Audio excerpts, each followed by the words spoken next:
नमस्ते। आपका अरविंद गणेश दामले चैनल में स्वागत है। मैं अरविंद दामले आपके सामने प्रस्तुत कर रहा हूँ मेरी ही कुछ रचनाएं। उसमें से एक है मराठी में और बाद में एक है हिंदी में।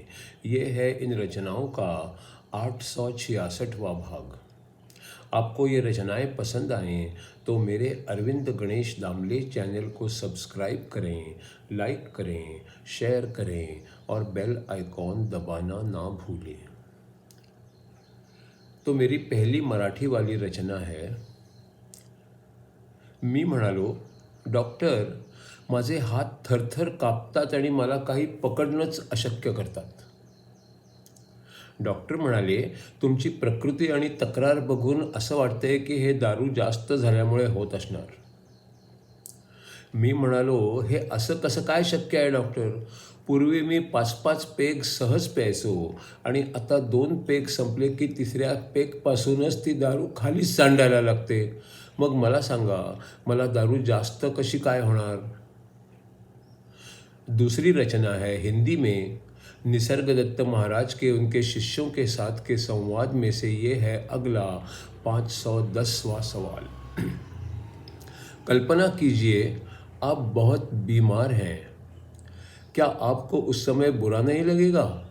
या आप उस भावना को रोक सकते हो? इसका जवाब है, मैं तो कब का मरा हुआ हूँ। मैं ना तो जिंदा हूँ और ना ही मैं मरा हुआ हूँ। आप सबके लिए मैं एक आम आदमी की तरह ही हूँ और सबकी भांति सब कुछ करता भी हूँ। वो देख के आप सोचोगे और अपना निष्कर्ष निकालोगे तो आपको गलत फहमी हो जाएगी, क्योंकि जो आप देखते हो उससे आप सत्य के बारे में अंधे हो जाओगे। फिर आपके गलत दृष्टिकोण बन जाएंगे। क्या आप सोच सकते हो कि आपकी मेरे बारे में कल्पना पूरी तरह गलत हो सकती है? पर आपकी गलत फहमी आपकी समस्या है। मेरे लिए उससे कोई फ़र्क नहीं पड़ता। पर आप मुझसे पूछकर मेरे लिए समस्या खड़ी कर रहे हो। आप अपने लिए समस्या निर्माण करते हो और मुझे सुलझाने को कह देते हो। मैं आपके लिए कोई समस्या निर्माण भी नहीं करता और उन्हें पूरी तरह सुलझा भी नहीं सकता।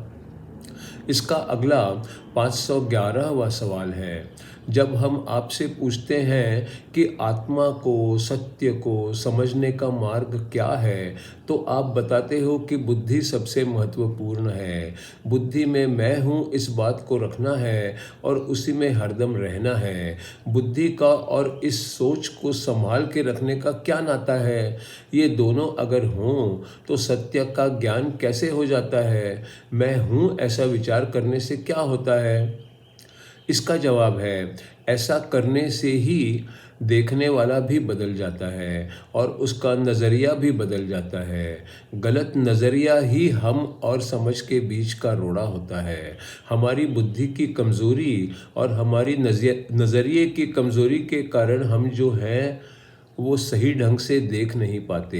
हमारी प्रवृत्ति ऐसी होनी चाहिए कि हमें महत्वपूर्ण बातों पर ध्यान देना चाहिए और बहुत छोटी छोटी बातों के कारण उनसे भटकना नहीं चाहिए।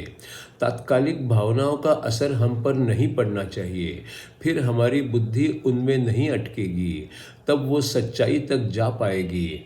विचारों के भटक जाने से बुद्धि खोखली हो जाती है। सही रास्ते पर रहने से भी बदलाव क्षण मात्र में नहीं होंगे। शायद वे पहले पता भी नहीं चलेंगे, पर धीरे धीरे बदलाव आएगा और हम धीरे धीरे अंधेरे से उजाले तक जाएंगे।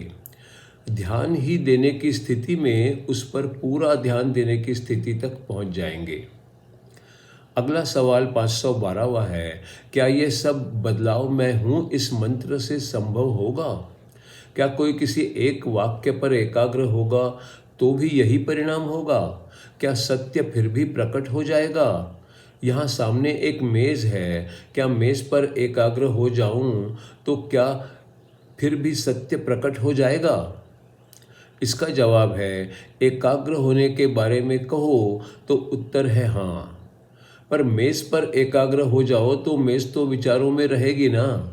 आपको मेज़ का विचार नहीं चाहिए, आपको आपके खुद का विचार चाहिए। बीच में आए हर पर्दे को हटा देना चाहिए, उसी विचार से आपको भर जाना चाहिए।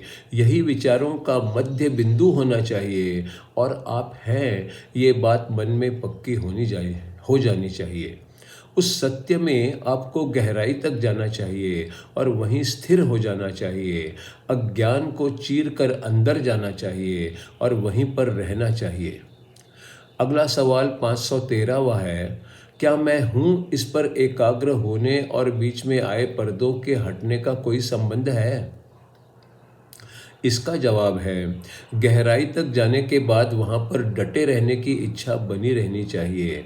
आप अभी सत्य के लिए तैयार हैं, इसका ये लक्षण है। ये इच्छा हमेशा अंदर से ही आती है और वो तभी आती है जब उसका सही वक्त आ जाता है।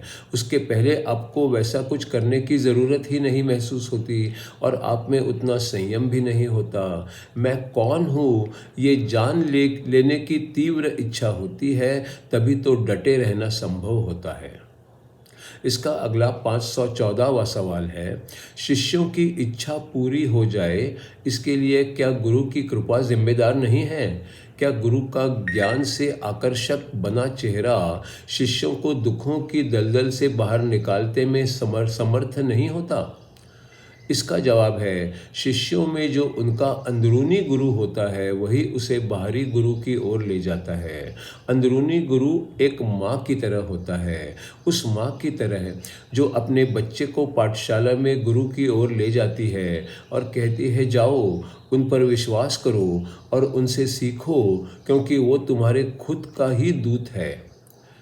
इसका अगला सवाल 515वां है, मैं किसी ऐसे गुरु को कैसे ढूंढ सकता हूं जिस पर मैं विश्वास कर सकूं? इसका जवाब है, आपका खुद का दिल ही आपको उनके पास ले जाएगा।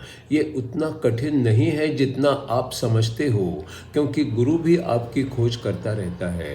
गुरु हमेशा तैयार होता है और आपकी राह देखता रहता है। बस आपको इसके लिए तैयार रहना है। नहीं तो गुरु आपसे मिलता है और आप मन के इतने पक्के होते हो कि उसे पहचान ही नहीं पाते। अब मेरा ही उदाहरण लीजिए, कुछ भी खास नहीं हुआ, पर जब मैं अपने गुरु से मिला तो उनकी बात ध्यान से सुनी, उन पर विश्वास रखा और उनके कहने के अनुसार सब आचरण करता रहा।